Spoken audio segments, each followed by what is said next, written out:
Donald Trump has canceled all events at the White House and all events in general from his schedule for the next 3 days. No events scheduled today, all events canceled. No events on Saturday, all events canceled. No events on Sunday, all events on his schedule canceled.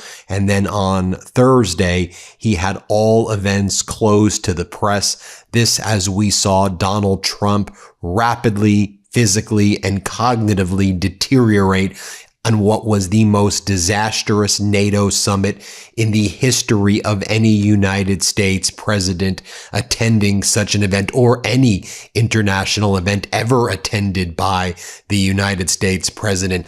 Donald Trump looked sickly and weak and absolutely pathetic, and now he's all alone, rotting away in the White House while the reflecting pool is still green, filled with algae, as the other fountains that Donald Trump claims he's filled up around Washington, D.C. have now all turned brown, as the White House looks like a literal junkyard. And now he is putting up tarp over the columns at the White House because he wants to make the columns into a Corinthian style.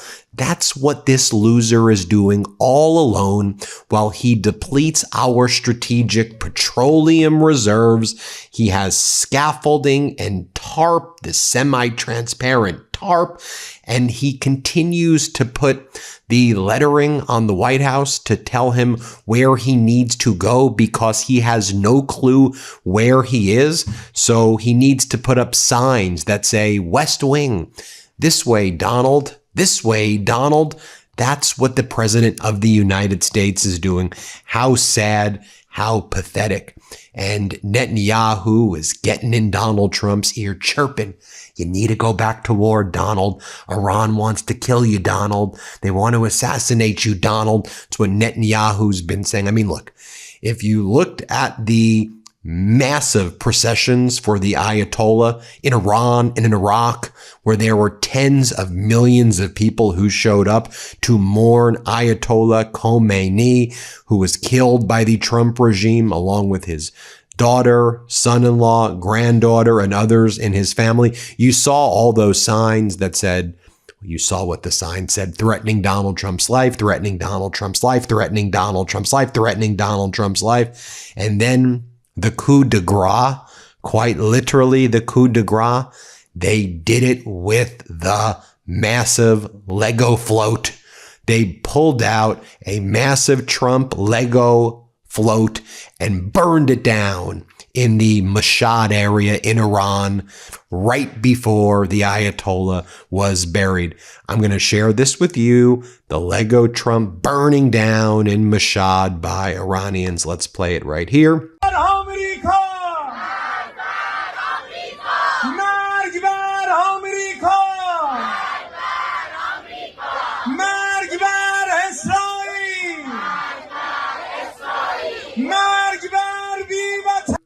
Then I'll show you I'm going to fast forward here. You'll see the end right here where that Lego Trump was burned down, and you can see it kind of fall to the ground and its charred remains all over the floor.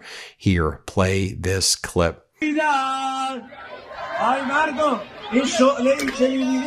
شعله حسدشه این چند روز دید آقای ما رو هر جایی میبرن یه جوری عزت و احترام میذارن. Now, while Donald... You give it out, in other words. Democratic Arizona Senator Mark Kelly posted on X about his trip to Ukraine to push for continuing to send U.S. weapons and support there, and you posted that he was a traitor. Well, why do that? Well, I think somebody should care about the interests of the United States above the interests of another country. Here is a sentence that the richest man on the planet posted publicly, aimed directly at the President of the United States, that the President of the United States has never fully answered to this day. A sentence that, months later, sits alongside a full public reconciliation as one of the strangest unresolved threads in recent American political history. At real Donald Trump is in the Epstein files. That is the real reason they have not been made public. That is Elon Musk, the man who spent hundreds of millions of dollars helping put Trump back in the White House, who ran the Department of Government Efficiency inside Trump's own administration, who once called Trump a straight man he loved, turning around in the middle of a policy dispute over federal spending and detonating one of the most explosive, specific allegations any Trump ally has ever leveled against him in public. Welcome to USA Press. Tonight, we are laying out the complete, documented history of the Trump-Musk relationship, the bromance, the breakup, the Epstein accusation, the America Party threat, and the uneasy transactional reconciliation that followed. And then we are going deep into what has actually happened around Donald Trump in just the past 24 hours. Because between a shocking Senate death, a collapsing Iran, ceasefire, and missiles now flying at 4 separate countries, this has been one of the most consequential single days of this entire presidency. Let's get into it. Let's start with the origin of the Trump-Musk relationship, because understanding how close these two men became makes the eventual rupture, and Musk's specific accusation, land with so much more weight. Prior to becoming political allies in 2024, Trump and Musk actually had a documented history of mutual insults. Back in 2022, Musk described Trump as unsuitable for the presidency, specifically because of his age. This after Trump had called Musk a bullshit artist and dismissed his contract with Twitter as rotten. Trump has canceled all events, and while he is in hiding in the White House, I think it is important to not forget that Trump's ICE and Border Patrol Gestapo are still out there hunting and killing people in the United States, throwing people in concentration camps. Our hearts at the Midas Touch Network go out to the family of Lorenzo Salgado Araujo, who was murdered in cold blood by ICE Gestapo in Houston, Texas on the morning of July 7th around 7 a.m. Lorenzo Salgado Araujo lived in the United States for about 35 years. Every day he woke up at 5 a.m. where he worked in construction to support his family, his sons who were all American citizens. His nickname was El Mundo Entero, meaning the whole world, and he was murdered in cold blood by ICE. ICE took away all his belongings, called him a John Doe, so his family couldn't even get his body to identify him, while ICE tried to engage in a cover-up. Well, Lorenzo's family hired lawyers, and there have been great investigative journalists out there in Houston, and they found out, and DHS, ICE, had to admit that Lorenzo Salgado Araujo was not their target, that they made a mistake. They were looking, they claim, for Guatemalan immigrants who they said were committing crimes. And they went after and targeted Lorenzo Salgado Araujo, and they killed him in cold blood and then covered it up. And now they're trying to deport all of the witnesses. Let me just share with you, while cowardly, sickly, disgusting, Donald Trump is hiding all alone, rotting away like the filthy creature he is in the White House. Let me share with you what Lorenzo Salgado Araujo's son had to say the other day. And their legal team, by the way, was on Katie Fang's YouTube channel. Shout out to Katie. Here, play this clip.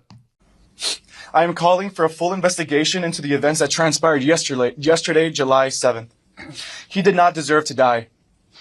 He did not deserve to be reduced to a headline of Mexican man shot and killed by ICE. He deserved to live a quiet life as Lorenzo Salgado Araujo, a husband, a father, and a job creator for dozens of men who also wanted the American dream. That's right. I would be doing his memory a disservice if I didn't recognize the other 3 men who were with him, one of which was my uncle. All 3 men were rounded up. I have not heard from them, but I hope that they are able to provide their own statements to prove that my father feared for his life as unmarked cars followed my dad, who only wanted to get back to work and back to us. Now, talking about Katie Fang and other Midas Touch co-hosts, Scott McFarlane, who runs our Washington. We have the best team at the Midas Touch thing. By the way, subscribe to our YouTube channel. Help us get to 7 million subscribers. Scott McFarlane, who runs our Washington, D.C. bureau, he showed up at the reflecting pool to see if it was still green, filled with algae. I will give you a spoiler alert. It is still green. It is still filled with algae. It still is disgusting. Here, play this clip. Welcome back to the Lincoln Memorial Reflecting Pool, which has retained its very swampy green-like color. It's still fenced off. It's still inaccessible. It's still not in its best shape. It is reflecting again, but it's almost like quarantined in its green-like state. In the meantime, there are battles over this reflecting pool in court. Two big ones, including the case of David Hearn, the former Olympian who has just pleaded not guilty to alleged destruction of the pool. His attorneys were dunking all over that case outside the courthouse as David Hearn received a hero's welcome from the crowd here. Also disgusting. Trump's other fountains are now, they look like, I don't want to say what they look like, but they're filled with brown goo. Let's just say that. Here, I'm going to say the other thing. Here, play this clip. Were you aware of Elon Musk's regular drug use? No, I wasn't. I think he's fantastic. I think Elon is a fantastic guy. And Are you troubled by these reports? I'm not troubled by anything with Elon. I think he's fantastic. Did a great job. And, you know, Doge continues. And by the time it's finished, we'll have numbers that'll knock your socks off. It's going to be, he did a fantastic job. Trump responded on Truth Social at the time, claiming Musk had come to the White House begging for help with subsidized projects and that, had he been asked to beg, he would have done it, adding a jab about Musk potentially owing $44 billion for what Trump called something that's perhaps worthless, a reference to Musk's Twitter acquisition. These were not two men who started out as natural allies. And yet, by 2024, what The Independent described as a rapid and intense bromance between two of the world's most powerful men had fully bloomed. Musk became one of the Republican Party's single largest political donors, contributing roughly $290 million to help elect Trump and Republicans in 2024, according to Reuters reporting. Trump, in turn, created the Department of Government Efficiency specifically for Musk to lead, giving the world's richest man extraordinary access to federal data systems, agency payrolls, and government operations unlike anything any private citizen had ever been granted in American history. By February of 2025, Musk was publicly stating he loved Trump as a straight man. An unusually warm, almost tender public declaration from a man not typically associated with sentimentality. And then, in June of 2025, it all came apart. And it came apart fast and publicly, in a way that stunned even long-time Washington observers. The immediate trigger was Musk's opposition to what Trump called the One Big Beautiful Bill, his signature tax and domestic policy legislation. Musk did not hold back. This massive, outrageous, pork-filled congressional spending bill is a disgusting abomination, he posted on X on June 3rd. Shame on those who voted for it. You know you did wrong. You know it. Trump shot back that he was very disappointed in Musk, adding pointedly, Elon and I had a great relationship. I don't know if we will anymore. Musk escalated immediately, posting, "Without me, Trump would have lost the election. Dems would control the House and the Republicans would be 51-49 in the Senate." Within days, the fight had spiraled into full public warfare. Should also be noted, talking about the Trump regime rot and just how horrible they are about everything. So the National Guard made a decision, the smart decision, the right decision, to discipline 8 Apache pilots who basically flew 10 feet off the ground at the Salute from the Shore flyover in South Carolina, which could be very, very dangerous. Could have killed somebody. Even if you're a skilled pilot, I know we have lots of people in the military who watch this. You know you don't do that. I mean, that's like kind of 101. And so they were suspended. Then all the right-wing sycophants on social media were like, what on earth? The National Guard suspended the 8 pilots of the Apache helicopter that flew on the Salute for Shore flyover. No reason was given for their suspension. A source says as soon as the pilots landed, they got message saying they were suspended pending investigations. What did they do? There are rules.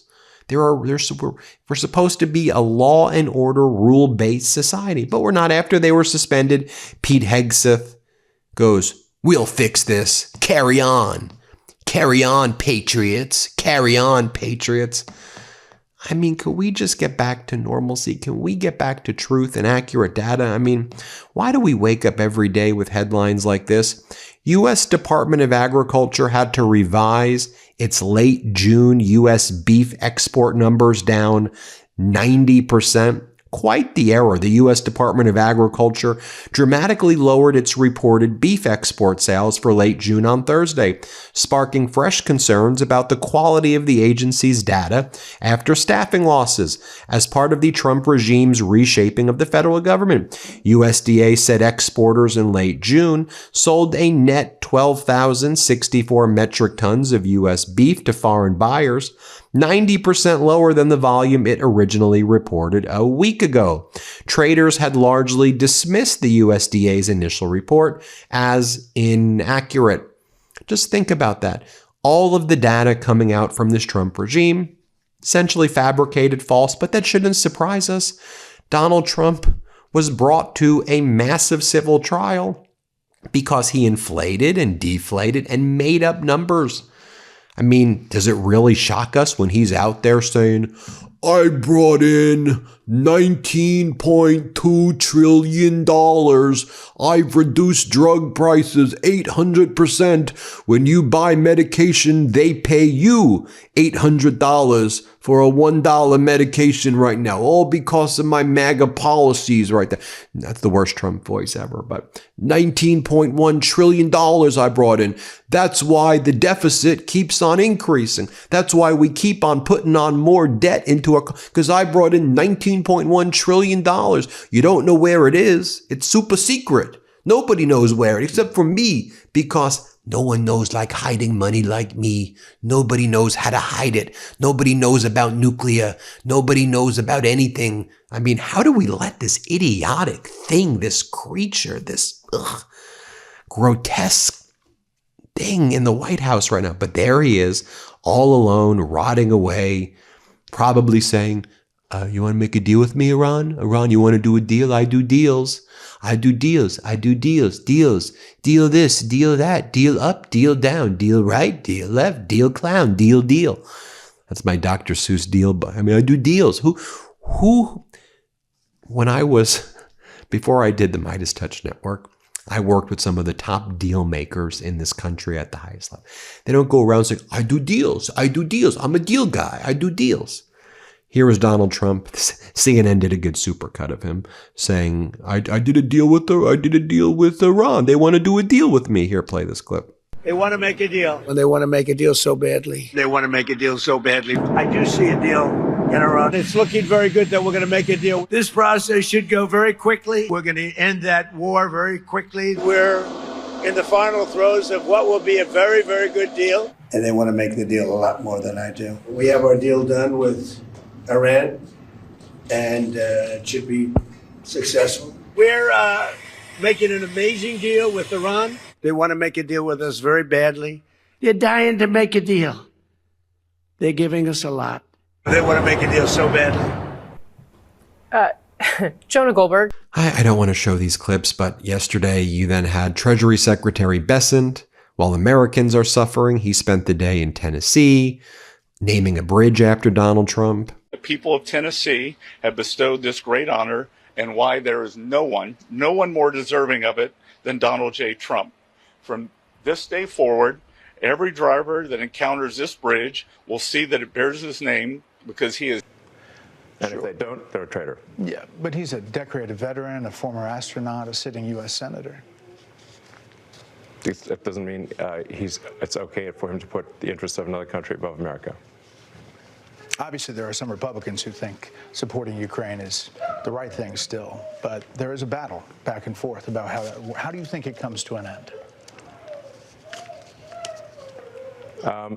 Well, I think there will be a negotiated peace, and the thing that we should be concerned about is we should have empathy for the thousands of people that are dying every day in trenches, for no movement in. Trump threatened to use the very Department of Government Efficiency Musk had built to target the federal subsidies Musk's own companies, Tesla, SpaceX, Starlink depend on posting that the easiest way to save money in our budget, billions and billions of dollars, is to terminate Elon's governmental subsidies and contracts. Musk, in turn, threatened to form an entirely new political party, posting, "If this insane spending bill passes, the America Party will be formed the next day."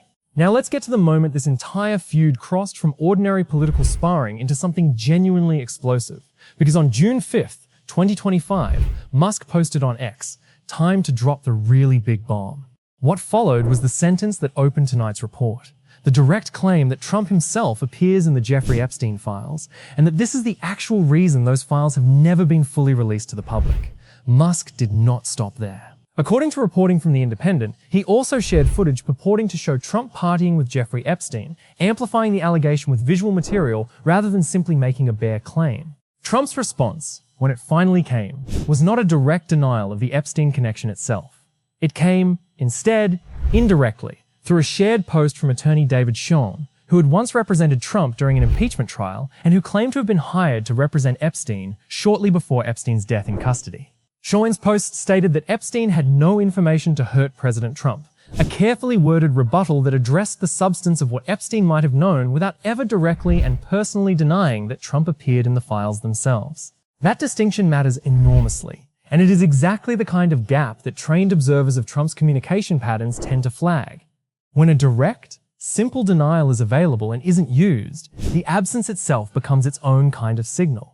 It's worth adding a bit more detail to just how personal this fight became at its absolute worst, because the insults exchanged went considerably further than typical policy disagreement. According to reporting from The Nation, Trump and some of his allies described Musk during the height of the feud as an erratic drug addict. A genuinely startling characterization for a sitting president to level, even informally, at a man who had, until recently, been running a formal government efficiency initiative inside his own administration. Musk, for his part, had been posting what The Nation characterized as increasingly hysterical late-night messages on X, a pattern familiar to anyone who followed his Twitter activity closely during that period. And despite all of the chaos Doge generated, deploying young engineers to conduct what critics call dodgy AI-driven data raids across federal payrolls and agencies, Musk ultimately failed to deliver anywhere near the scale of spending cuts he had originally promised, a failure that only added to the underlying tension driving the eventual public rupture. If you're finding this history as sharp as we do, hit that like button right now and subscribe to USA Press, because this is exactly the kind of full context, receipts-first breakdown we live for, tracing exactly how one of Trump's closest allies became one of his most specific and public accusers. Share this with someone who only remembers the feud as vague billionaire drama without knowing what was actually said. He's never stopped fighting for the people who travel on it because he has made their cause his own. That is a legacy Tennesseans have chosen to commemorate this morning, and it is a story that the stretch of I-40 will tell for generations to come. You had Eric Trump at Palm Beach Airport, which they're now naming Donald Trump Airport. We had tremendous support. I mean, absolutely tremendous support. Even all 5 airlines that come out of Palm Beach Airport, they all signed on to it. So, Delta, United, American Airlines, JetBlue, Southwest, they all signed on to it. They love the name change. And so now at the top of your ticket, instead of seeing PBI, you're going to see DJT in perpetuity. And as I said before, guys, I mean, my father really put Palm Beach on the map in a way. I mean, everybody considers Mar-a-Lago to be the winter White House. There's probably no person in the world that's flown into this airport more times than Donald Trump. And, it's rare that you come into this airport where you don't see that plane. He's got to plaster his name onto everything as he rots away and as he withers away and as he's clearly terrified. But I'll leave you with this. Democratic Congress member Adam Smith, he's asked a question by Caitlin Collins about, do you think Donald Trump is too obsessed with some of these renovation projects? It's a kind of a rhetorical question. And Congressman Smith's like, yeah, I do. It's not normal behavior in a democracy in a country like this. It's very weird. Yet the MAGA sycophants, where are you, MAGA? I mean, y'all are in many ways even worse than Trump. Like these MAGA people who have normalized all of this stuff. And by the way, did you see that guy, MAGA Republican Congress member Crawford, who heads the intelligence community, who even after those crowds of millions of people at the Ayatollah's funeral in Iran and Iraq is like, that's astroturfed. That's not real. They want Donald Trump in Iran. They're begging, Trump, Netanyahu, can you come to Iran and rule us, please? Just like, who are these people? Who are these people? Anyway, let me show you Democratic Congressmember Smith. Let's play it. We didn't hear from the president today. He was behind closed doors. He just posted tonight only once. But on Iran, I mean, obviously, he did have a call with the prime minister of Israel behind closed doors. You know, the major activity at the White House, you know, at least in front of the cameras, seem to be the renovations that are now underway on those columns on the North Portico. And Doug Burgum said that it was personally instructed by President Trump to do that. What do you make of that? Yeah, I'm not really focused on the renovation issues. Much more focused on the diplomacy, the war in Iran. Do you think the president is too focused on that? Yes, I think that, and that's an understatement. He seems obsessed with remaking everything, from the White House to the reflecting pool to his new arch to the Kennedy Center. Look, this is not what a democratically elected president in a representative democracy should be focused on. This is much more what an authoritarian dictator would be focused on. You know, how to basically build up his own personal ego and put his stamp on everything. President Trump and this administration needs to get back to the business of dealing with the issues that American people care about. The cost of housing, the cost of food, the cost of gas, all of these things that are healthcare, energy, all of these things are where our focus should be. The president has sitting on his desk a housing bill that is bipartisan, bicameral, that could really help reduce the cost of housing. He's not signing it. He's not. But let's begin with fresh criticism against the Trump administration over the Epstein files. On Friday, the Department of Justice released more than 3 million pages from its investigation into convicted sex offender Jeffrey Epstein. The DOJ said it held these records from an initial release in December in order to review and redact sensitive information. But some lawmakers... Let's talk about what Musk's allegation actually connects to, because it did not emerge from nothing. Throughout 2025 and into 2026, the fight over the release of Jeffrey Epstein-related files became one of the most persistent and politically dangerous threads running through Trump's entire second term. A story we've covered extensively on this channel through the lens of James Comey's indictments, Jasmine Crockett's congressional hearing questions, and the eventual January 2026 release of over 3 million pages of Epstein-related documents.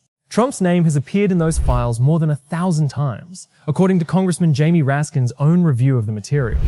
A figure that, while not itself proof of wrongdoing, given that Trump and Epstein did run in overlapping New York social circles for years before their documented falling out, nonetheless makes the persistent refusal to fully release and explain that material considerably more consequential than a simple bureaucratic delay.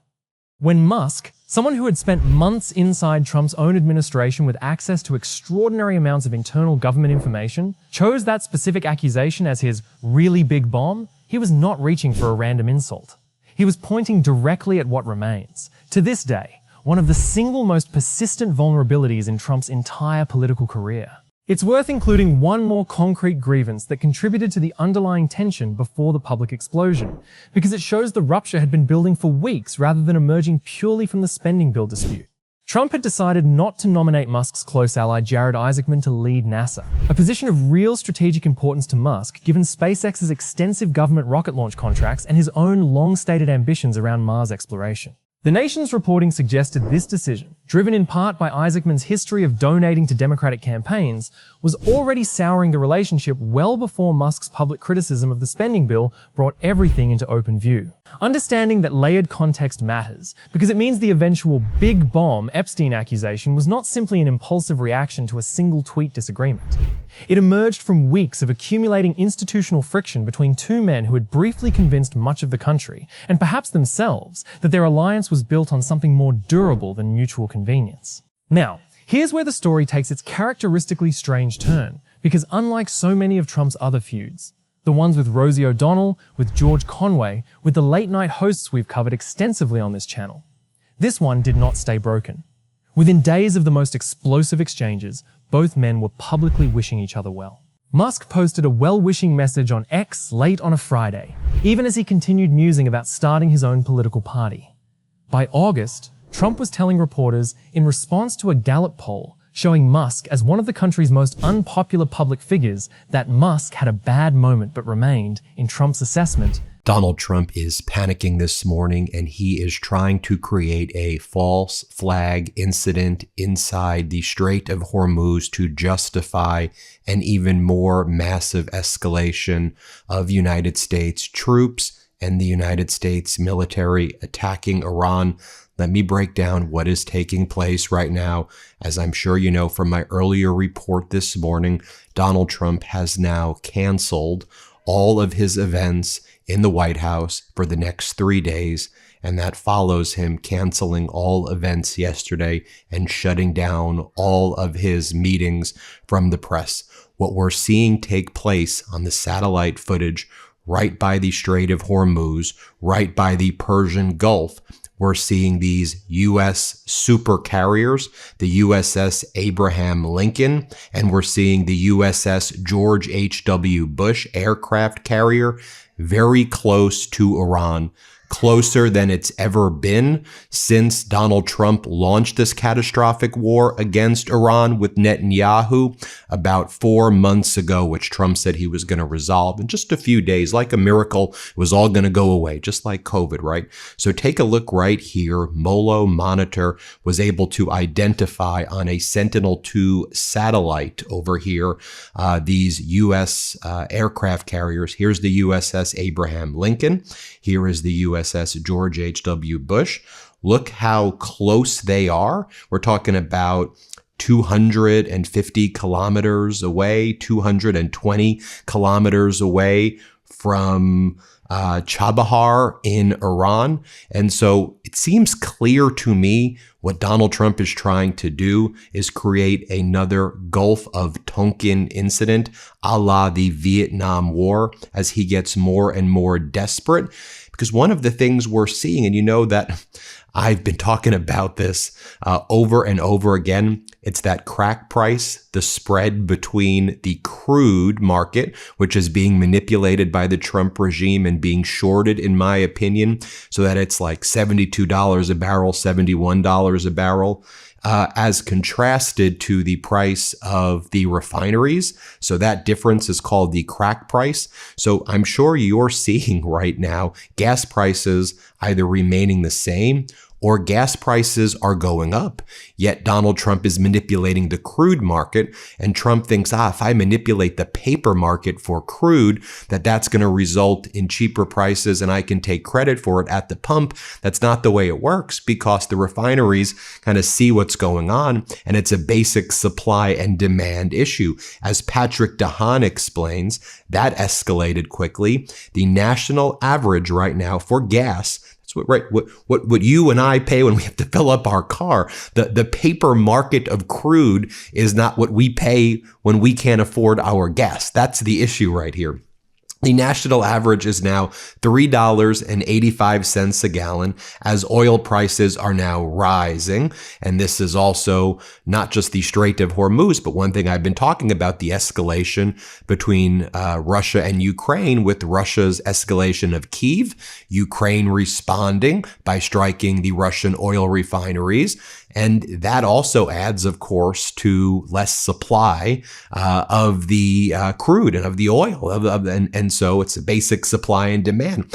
I note that you can see the price of crude go down, but as I've said, that's being manipulated, and it's actually what we're seeing at the pump. The costs are increasing. Now, my view that Donald Trump is also trying to create this false flag Gulf of Tonkin situation a la the Vietnam War, is also, one, he makes very basic moves. It's kind of very obvious to me what he does. And, I'm proud that the Midas Touch Network can just kind of call this stuff out and be ahead of it, the same way we've been talking about the crack prices. And the thing that I've been, as you know, raising the red flag, as Donald Trump's now doing false flags, the red flag that I've been raising is I've been saying, look, the strategic petroleum reserves are hitting functional tank bottom.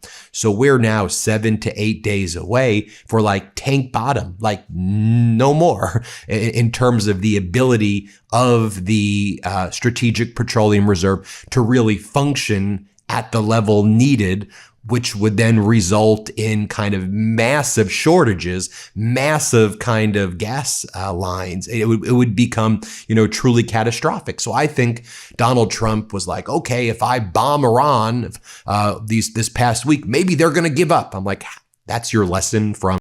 Perhaps we should create a third party. And Trump also pointed to some favorable polling that shows that there is strong support for him across America and also amongst Republicans on Capitol Hill. Of course, this all started because of the big, beautiful bill, and Elon is still trying to kill that. And here's a direct quote from the president this afternoon. He says, Elon's totally lost it. So we don't expect to see a phone call between these two men, at least today. We shall see where this goes. In the meantime, the White House here, John, is trying to figure out what to do with that red Tesla with Florida plates that, remember, Trump bought at full price back in March. It's still sitting here on the White House grounds, and we are told it's either going to be given away or... A good person.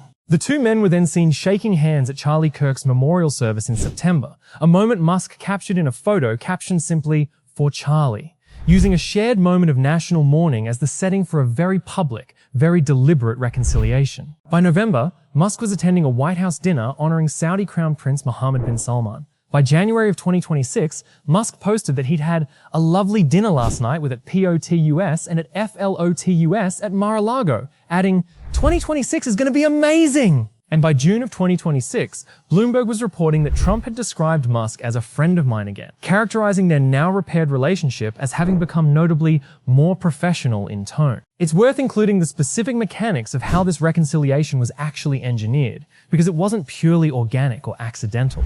The Washington Post reported that Vice President J.D. Vance played a key, direct role in bringing Musk and Trump back together, working behind the scenes to facilitate exactly the kind of relationship repair that eventually produced the Charlie Kirk Memorial handshake and the subsequent Mar-a-Lago dinner.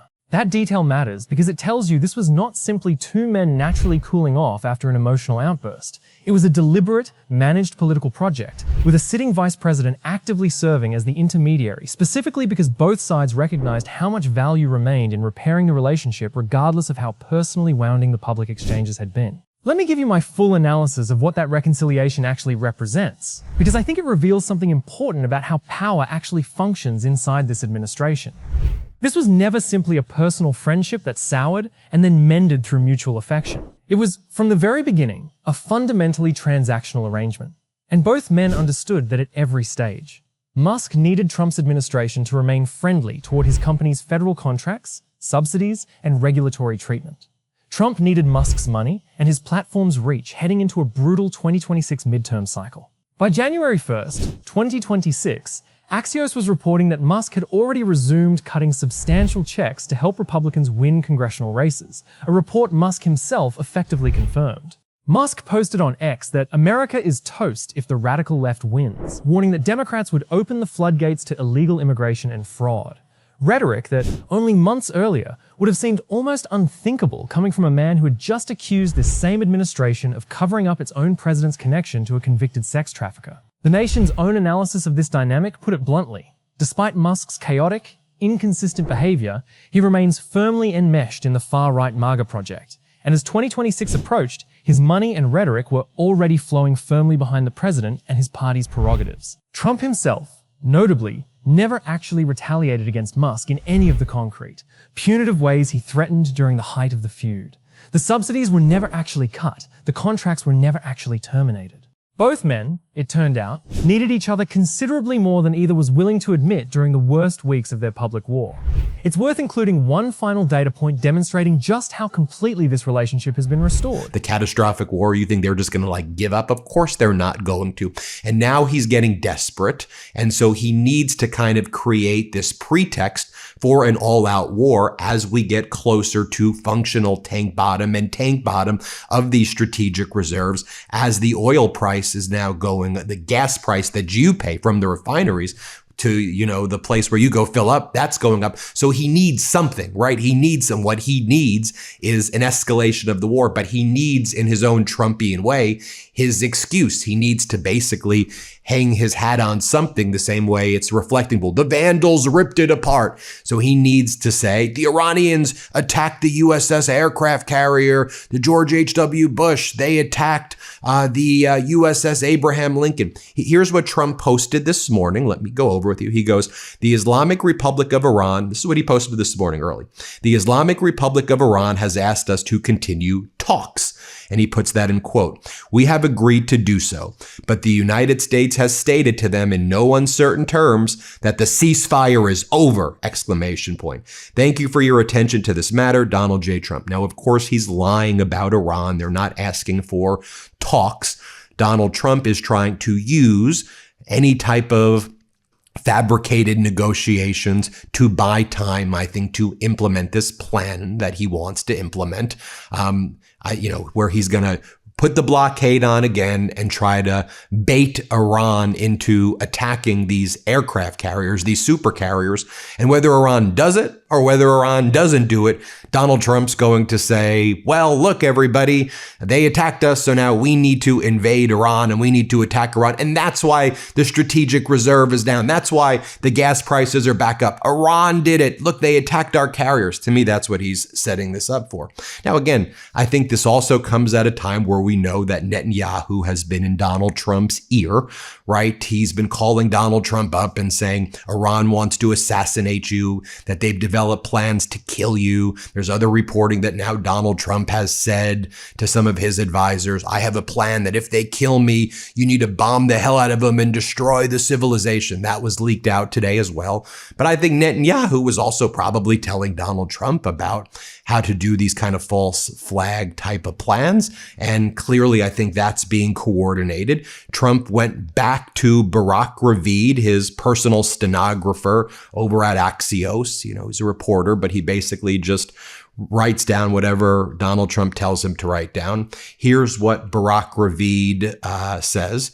Qatari negotiators have traveled to Iran in coordination with the United States to meet with Iranian officials in an effort to de-escalate the situation and create the conditions for negotiations to resume, according to a diplomat with knowledge of the visit. The diplomat said meetings in Tehran between Qatari and Iranian officials are still ongoing, but that it's clear that both sides want to come back to the Memorandum of Understanding.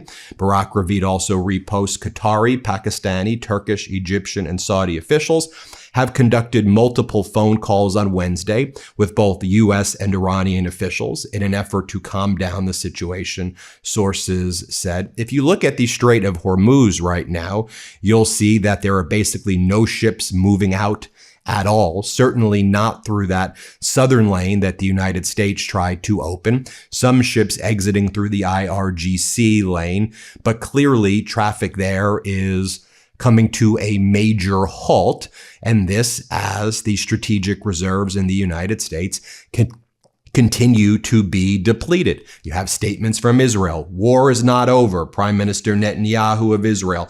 The war is not over. The war is not over. Defense Minister of Israel. We will strike Iran with even greater force if it deems necessary. The campaign is not over. So it's obvious to me what they are setting up for. And just for those who are like, Ben, you keep saying Gulf of Tonkin, what are you referring to? And I'm referring to the incident in the Gulf of Tonkin where the U.S. destroyer USS Maddox and the USS Turner Joy were there. They reported that And I thought Trump displayed courage under fire, objectively. He's just got shot. He's got blood streaming down his face and he's like fist pumping, saying fight, that's impressive. Like you can't feign bravery in a situation like that. Like most people would be ducking. They would not be, because it could be a second shooter. You don't know. The president of the United States got to represent the country, and they're representing you. They're representing everyone in America. Well, like you want someone who is strong and courageous to represent the country. That's not to say that he is without flaws. We all have flaws. But on balance, and certainly at the time, it was a choice of, Biden, poor guy, has trouble climbing a flight of stairs. And the other one's fist pumping after getting shot. This is no comparison. I mean, who do you want dealing with some of the toughest people and, other world leaders who are pretty tough themselves? Because it goes well beyond a friendly dinner or a single handshake.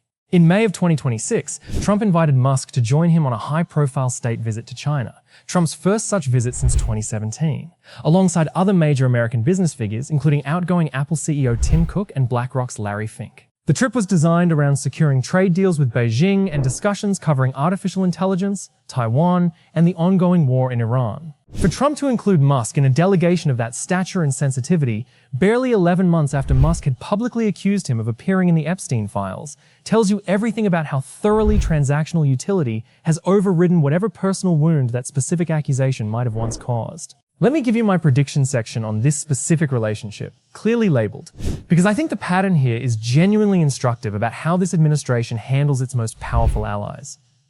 Prediction 1. The Epstein files accusation will never be directly, specifically addressed by Trump in a simple yes or no format, because the Sean Post strategy of indirect rebuttal through a surrogate has proven durable enough that there is no incentive for Trump to ever provide a cleaner, more falsifiable denial. Prediction 2. This reconciliation, like the one before it, remains conditional and transactional rather than genuinely settled, meaning any future policy dispute. Another spending bill, another regulatory decision affecting Tesla, SpaceX, or XAI carries real potential to reignite public hostilities on short notice, exactly as it did in June of 2025. Prediction 3.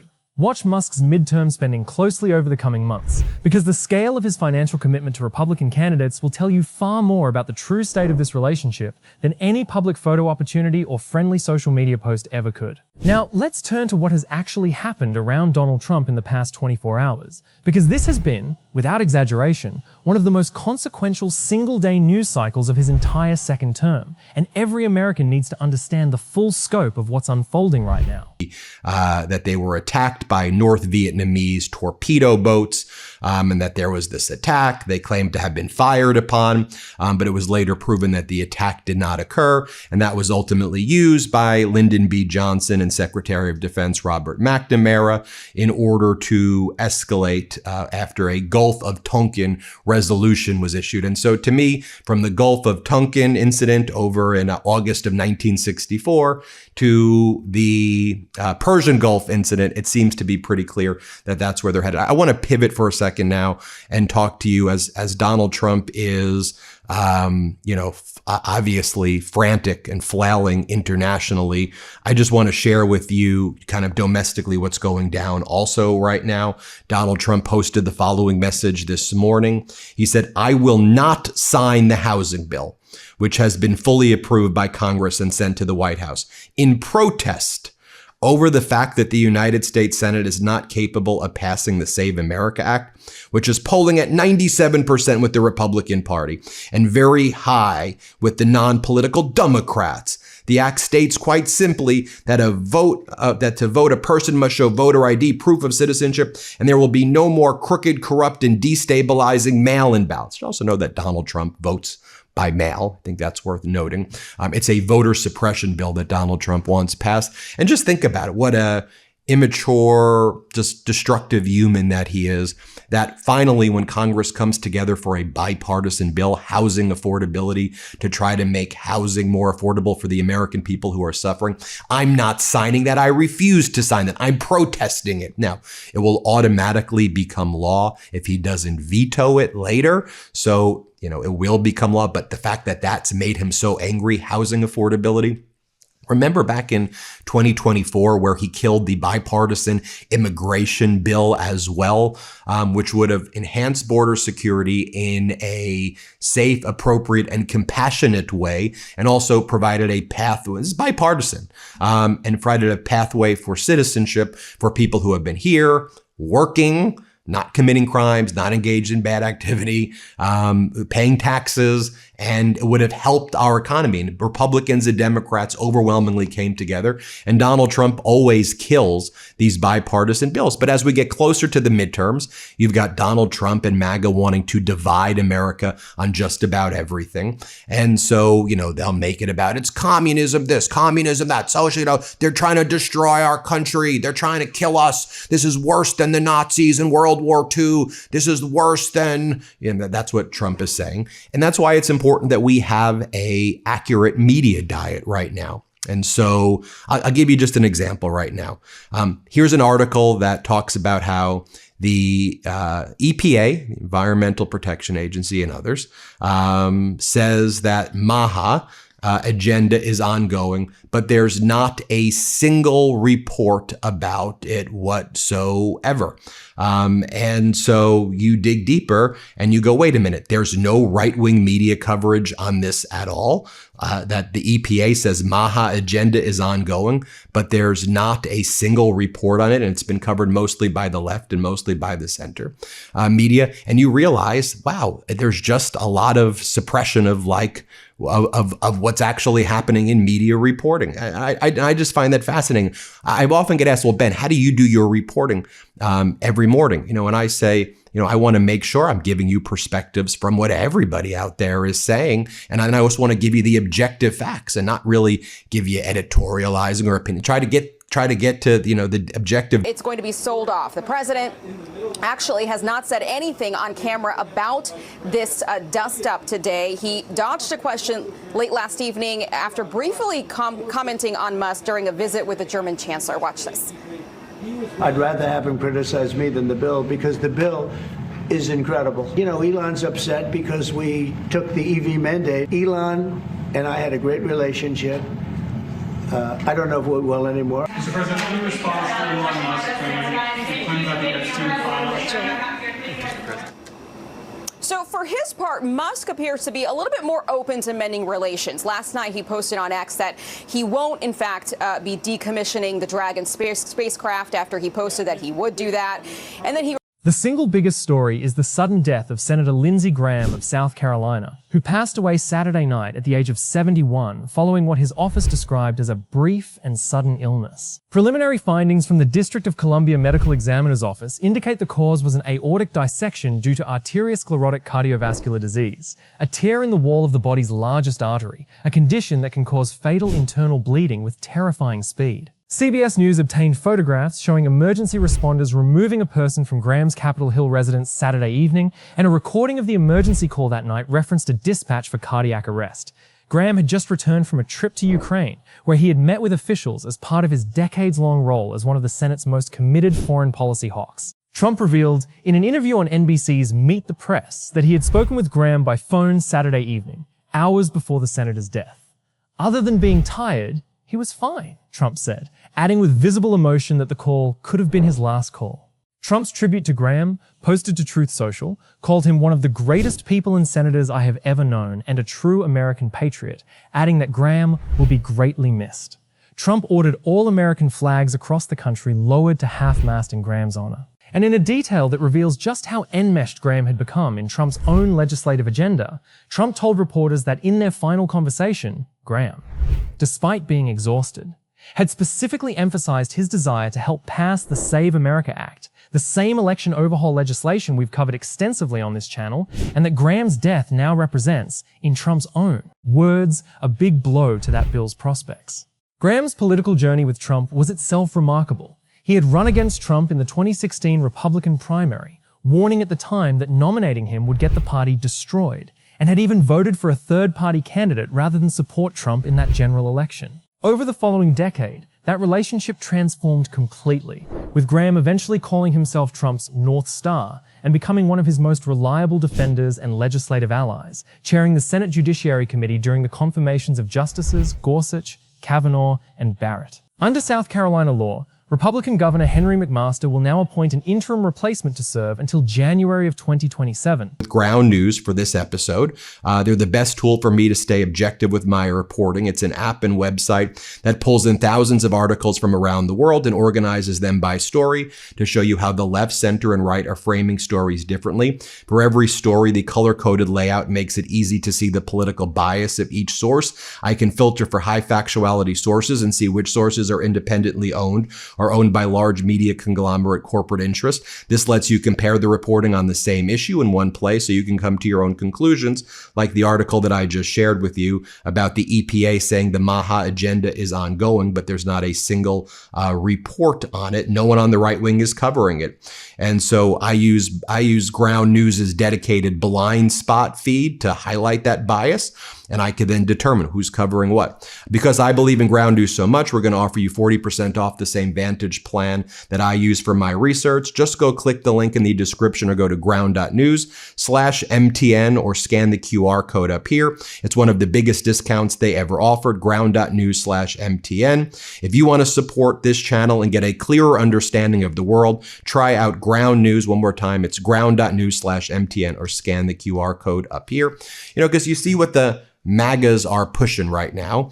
You've got MAGA Republican Joe Gruters, the RNC chairman, talking about MAGA warriors heading into the midterms. Play this clip. It's all what happens when the Democrats get control, like the shutdown. They're going to have investigations. They're going to obstruct. They're going to impeach. It's going to be total chaos. They don't want to move the country forward. Trump derangement syndrome is real. America derangement syndrome is real. We have to win. And so we need everybody to go to GOP.com and give us your time and treasure. We have to move this country forward. We have to elect these MAGA warriors across the country to defeat these socialists that are being elected on the left. We could do it, but we need everybody's help.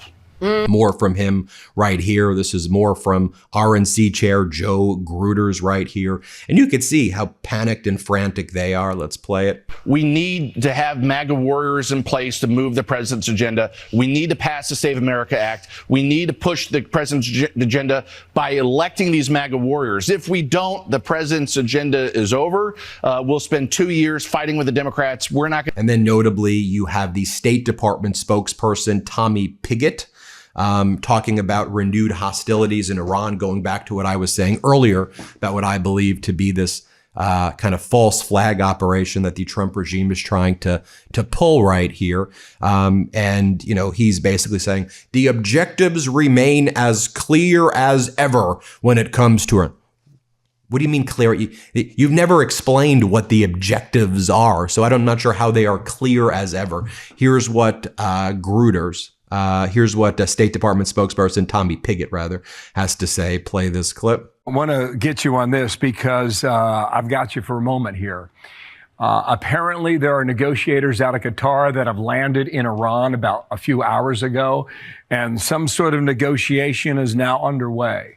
What can you tell us after 2 nights of bombing in Iran this week? Well, what I can tell us is that the objective remains as clear as ever.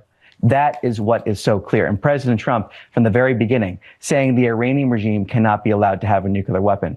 Of course, from the beginning of this administration, he has preferred a deal. He is a deal maker. He is a peacemaker.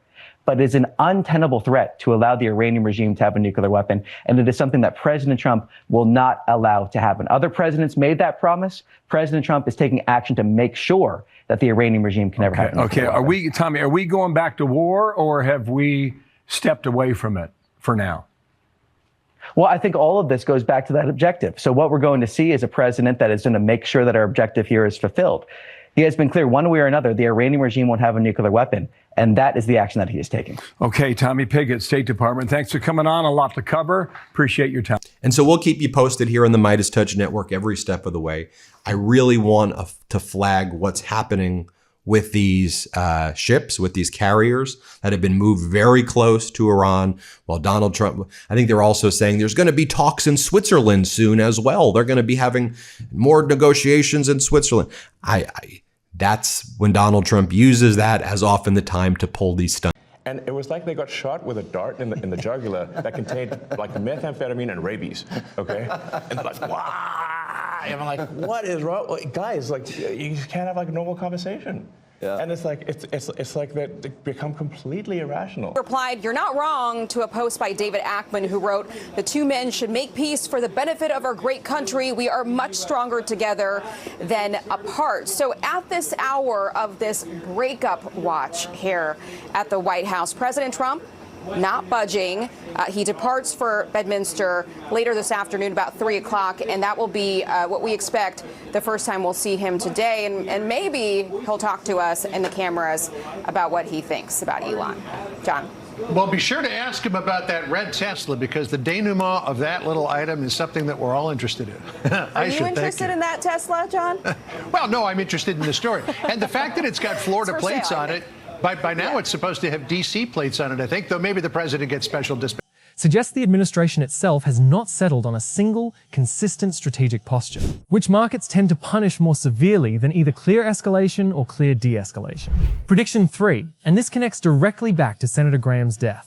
Watch for renewed Republican infighting over Iran policy in the coming weeks, because Graham was, by his own description and by the assessment of virtually every obituary published in the past 24 hours, one of the Senate's last genuinely influential voices, pushing Trump towards sustained hawkish engagement rather than the impulsive, on-again, off-again escalation pattern we've now watched play out for months.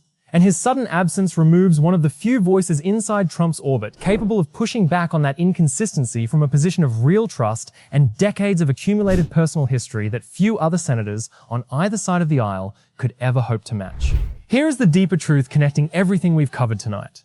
Elon Musk's Epstein accusation and the subsequent transactional reconciliation reveal a president whose relationships, even with his most powerful allies, ultimately bend to the same underlying logic of mutual utility rather than genuine loyalty or trust. And the past 24 hours, a beloved senator's sudden death, a collapsing ceasefire, missiles now flying across 4 additional countries, markets registering real fear in real time, reveal an administration whose foreign policy has repeatedly demonstrated the exact same pattern of dramatic reversal, impulsive escalation, and inconsistent follow-through that has defined so much of this presidency's second term. Musk once accused Trump of hiding the truth about his own past. Tonight, the truth about how this administration actually operates, reactive, transactional, prone to sudden and consequential reversal, is playing out in real time on the news for the entire world to watch. This is USA Press. If tonight's deep dive connected the full arc of the Trump-Musk relationship alongside the genuinely major news of the past 24 hours, hit that like button right now.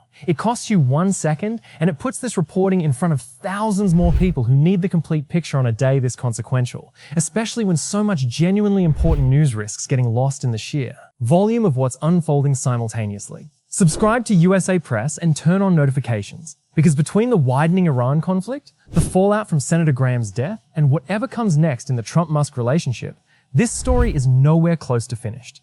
Drop a comment and tell us. Do you think Musk's Epstein accusation was the single most damaging thing any Trump ally has said publicly? Or does the reconciliation that followed prove it was never meant to be taken as seriously as it sounded? And what do you make of the timing of Senator Graham's death landing in the exact same week as this dramatic Iran escalation? We want to hear where you land. Stay sharp, stay informed, and remember, in this administration, even the biggest bombshells have a shelf life measured in months, not forever.